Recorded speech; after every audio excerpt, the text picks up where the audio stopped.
Et salut tout le monde, c'est FunGX, la seule chaîne qui respire, et aujourd'hui on se retrouve pour une toute nouvelle vidéo assez spéciale où aujourd'hui je vais vous présenter donc une petite config qui se retrouve donc dans les alentours de 4800 €. Et je suis super ravi de vous faire cette vidéo là car il y a plein de retours positifs, que ce soit sur mes réseaux ou même sur mes MP Discord. Ça me fait énormément plaisir d'avoir tous ces retours positifs. Sachez juste tout d'abord que je tenais à m'excuser car je n'ai pas posté donc semaine dernière, lundi et mercredi, je n'ai pas pu poster de vidéo car j'étais malade. Je tenais encore à m'excuser, même si je me suis excusé déjà sur la précédente vidéo, je tenais encore à me réexcuser. Comme ça, au moins, on repart sur de bonnes bases et on repart plus fort. Donc voilà, ce que je vous propose, c'est qu'on se retrouve directement après cette petite intro avec le premier composant.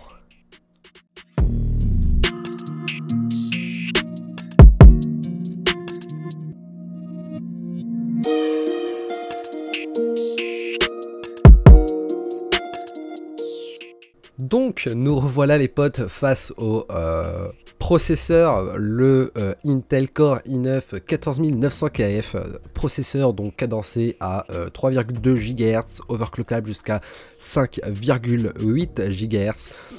Alors rien à dire sur ces CPU, on sait tous, vous allez me dire, la dernière fois j'ai conseillé à quelqu'un, je me suis fait tacler, il m'a dit ouais mais je veux faire du multitâche, tu m'as dit que c'était AMD le mieux pour le multitâche. Alors oui, AMD était considéré meilleur pour le multitâche auparavant, mais certains processeurs de chez Intel permettent aussi pour le multitâche, comme les dernières générations 13000 et 14000.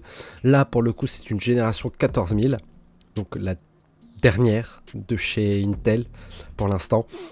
Donc c'est pour cela que j'ai choisi donc ce petit monstre en fait, le i9 14900KF. Alors pourquoi KF? Car les Intel Core 14000 par exemple, le i9 14900K, il n'est pas overclockable. Enfin non, pardon, je me mélange les pinceaux là. Le 14900K, si je ne vous dis pas de bêtises, les versions K des Intel ont une partie graphique et les KF n'ont pas de partie graphique et sont overclockables davantage, on va dire. Donc, pas trop m'attarder sur ça, vous aurez aussi une vidéo plus tard sur tout ce qui est overclocking et tout ça. Donc voilà, processeur 24 cœurs, 8 cœurs performants et 16 efficients. 8 cœurs performants, donc c'est les cœurs qu'on a de base, et les 16 efficients, c'est ceux qui viennent s'y ajouter pour vraiment rendre le processeur robuste et rapide. On a donc pareil un 3213 comme tous les i9 depuis l'époque. On a donc le socket 1700, on a le cache L3 et pareil on a le 0.010 micron. Et on a pareil une petite garantie de 3 ans avec LDLC. On a une version sans ventilateur. Comme vous vous en doutez, hein, si vous optez pour ce CPU là, c'est pas pour mettre un petit ventirad Intel fourni de base avec un i5. Hein. Ça chauffe pas mal, on va dire. Donc voilà. La plateforme, on est sur la Raptor Lake Air. La plateforme donc du processeur. Après on a la finesse du gravure, on est sur un 10 nanomètres, ce qui est plutôt pas mal.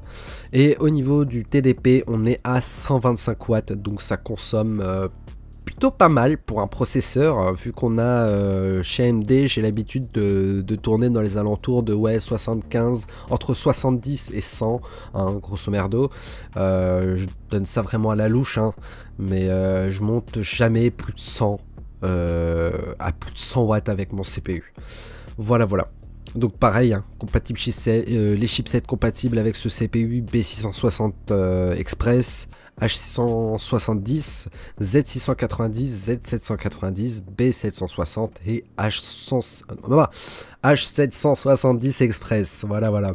Pareil, contrôleur de mémoire compatible DDR4, DDR5 en même temps. Et DDR4 on est à 3200 MHz au maximum, ou DDR5 on est à 5600 MHz. Voilà. Au niveau du système de refroidissement, je suis parti sur un Corsair IQ H150i Elite KPLX XT excusez-moi, de couleur noire, water cooling tout en un, donc all-in-one, de 360 mm pour processeur, hein, bien évidemment, hein, pas pour GPU, avec éclairage RGB adressable. Excusez-moi, décidément. Donc pareil, hein, water cooling géré avec Corsair IQ. Il y a pas le Link, malheureusement, mais ça marche tout aussi bien. On a pareil, hein, ça marche pareil qu'un Link, sauf que voilà, on a deux câbles pour l'alimentation et le RGB de chaque ventilateur, et l'alimentation et le RGB pareil pour le waterblock.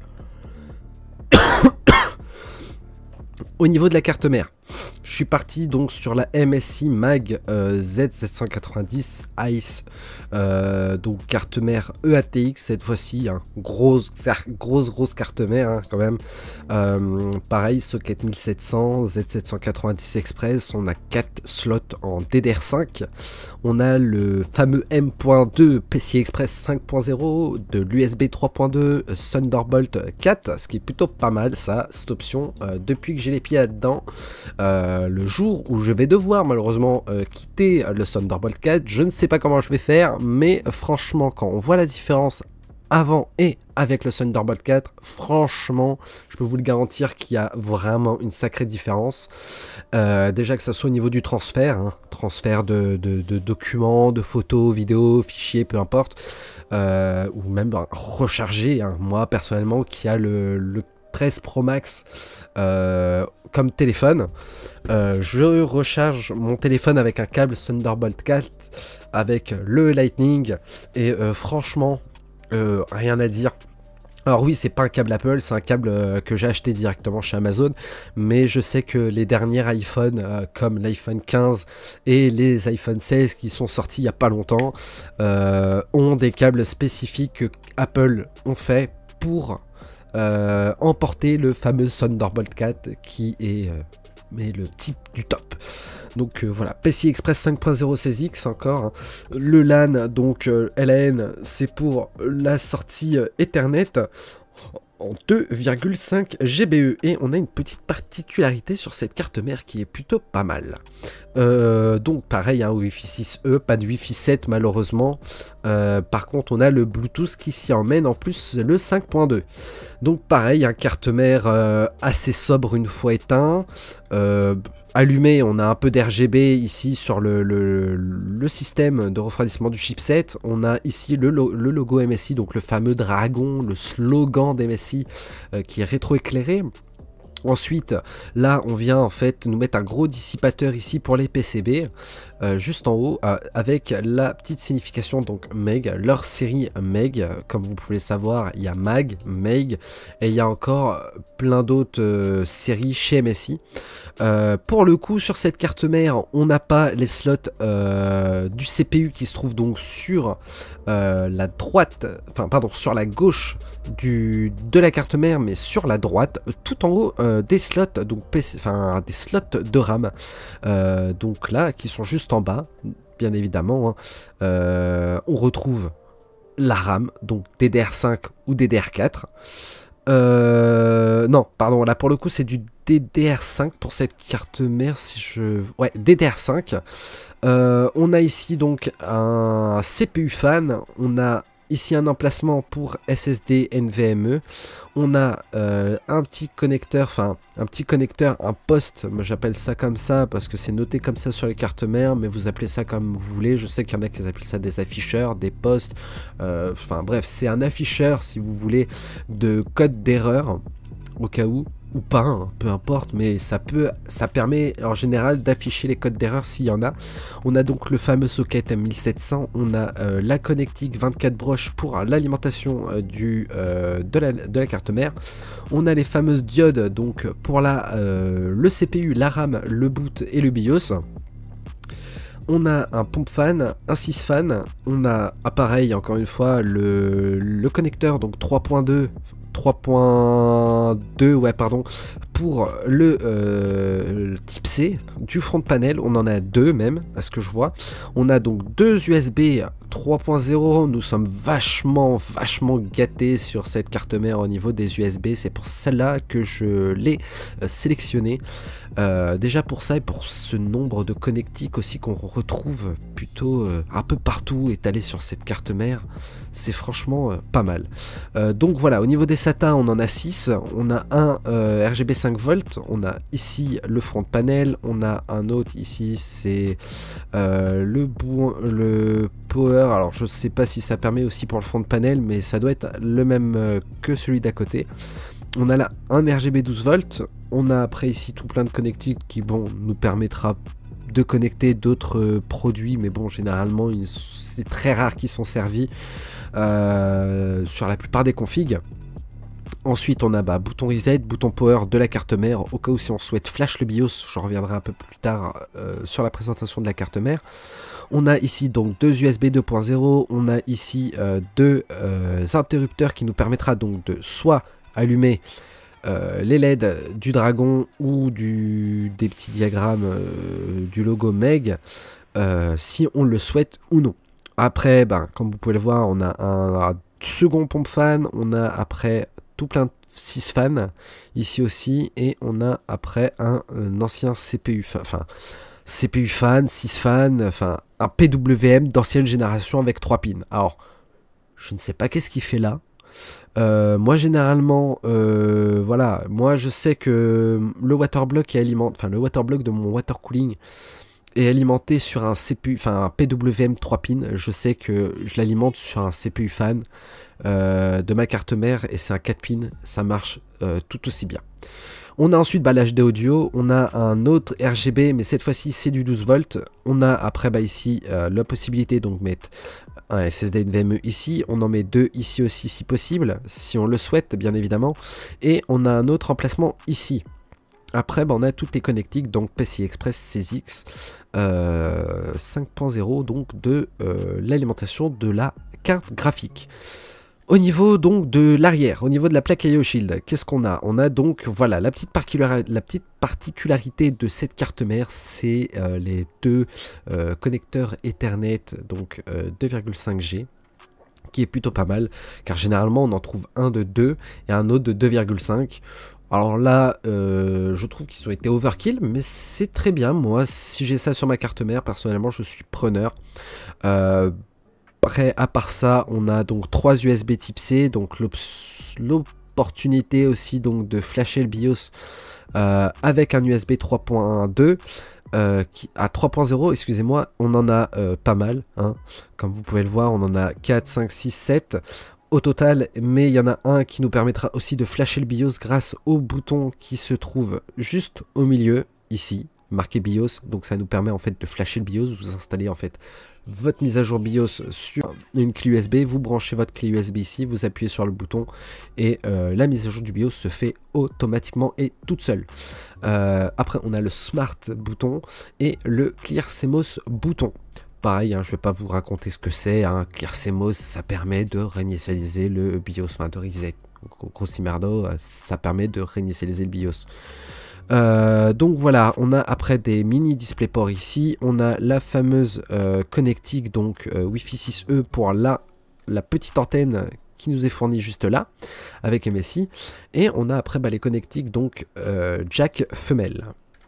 Voilà.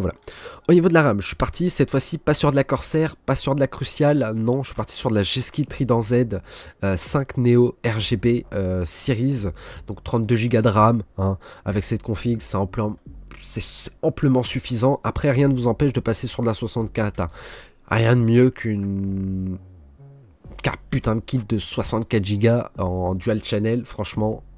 Désolé du gros mot qui est sorti, mais il n'y a rien de mieux. Donc voilà, 32 Go de RAM, cadencé à 6000 MHz. Alors vous allez me dire, ouais, le processeur il monte que à 5200 MHz. Oh oui, même si vous prenez 8000 MHz, c'est pas grave. Tout est gérable avec l'XMP dans le BIOS. Pas grand chose à dire. Là, cette fois-ci, c'est des barrettes de RAM optimisées AMD. Vous pouvez les retrouver chez d'autres fournisseurs, chez d'autres vendeurs, optimisées Intel ou non, hein. Après, bah voilà, un kit de 2 barrettes, cadencé 6000 MHz, L30. Voilà, garantie à vie, hein, toujours chez Trident Z, c'est la base, c'est connu. Au niveau de la carte graphique, pareil, MSI GeForce RTX 4090 Gaming X Trio de 24 Go. Bah écoutez, vous allez me dire que ouais, j'ai été overkill, mais non, franchement, très bonne carte graphique qui passe très bien avec le Intel 14900 KF comme processeur. Franchement, il n'y a rien à dire. Très bon combo. Bah pareil, au niveau de la connectique, on est sur le 12 VHPWR, hein, le dernier connectique de chez Nvidia. On a ensuite bah, le logo MSI avec marqué MSI à côté, d'éclairé. On a ici après des sortes de bandes LED qui traversent la carte graphique. Ça donne un petit style assez joli, je trouve, pour cette carte graphique. Donc on a pareil, hein, encore une fois, on a 4 DisplayPort, un HDMI et la carte graphique est composée. C'est parfait.